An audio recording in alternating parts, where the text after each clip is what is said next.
Perkenalkan, nama saya Chris Steven dari kelas pagi C Manajemen NIM 18104416757. Pada kesempatan kali ini saya akan menjawab dan membuat video record yang berjudul analisis lingkungan internal dan eksternal. Lingkungan internal ialah lingkungan dalam perusahaan yang perlu diidentifikasikan kekuatan dan kelemahannya, yang meliputi 1.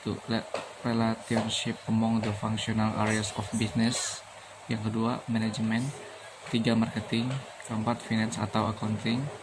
5. Production atau operation. 6. Research and development. 7. Computer information system. 8. Human resource. Di samping faktor-faktor di atas, faktor-faktor internal lainnya adalah budaya organisasi yang meliputi 1. Menjunjung nilai luhur standar etika moral, ilmu pengetahuan dan profesi. Yang kedua, membantu pengembangan manusia secara optimal, baik di lingkungan pendidikan maupun masyarakat.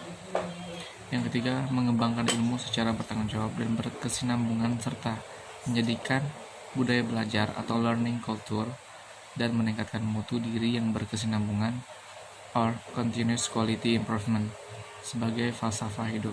Yang keempat, mengembangkan ilmu bagi kepentingan dan kesejahteraan umat manusia tanpa membedakan agama dan suku bangsa. Yang kelima, memperlakukan manusia sesuai dengan martabat dan harkatnya. Analisa lingkungan internal dilakukan untuk mengetahui tingkat daya saing perusahaan berdasarkan kondisi internal perusahaan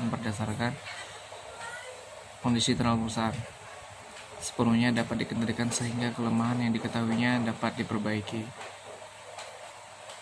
Menurut Porter, analisa internal dikenal dengan rantai nilai yang memposisikan perusahaan pada matriks strategi generik dan menemukan keunggulan bersaing perusahaan melalui analisa kompetensi inti. Rantai nilai ini mensyaratkan bahwa untuk mencapai suatu margin, perusahaan harus didukung oleh kegiatan utama dan penunjang. Kemudian, lingkungan eksternal organisasi. Lingkungan eksternal merupakan faktor penting yang perlu dikaji dalam penentuan pengambilan suatu keputusan.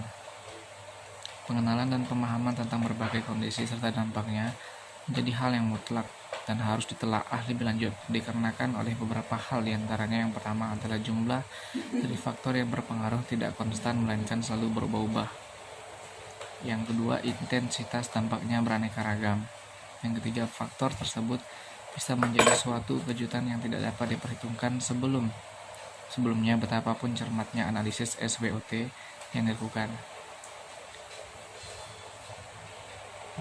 Yang keempat, kondisi eksternal yang berada di luar kemampuan organisasi untuk mengendalikan teori manajemen strategik mengatakan bahwa faktor-faktor lingkungan yang berpengaruh terhadap pengambilan keputusan strategik tentang arah yang hendak ditempuh dapat dikategorikan dalam dua kategori, yaitu faktor-faktor eksternal yang jauh dan faktor-faktor eksternal yang dekat. Demikian mengenai analisis lingkungan internal dan eksternal. Terima kasih.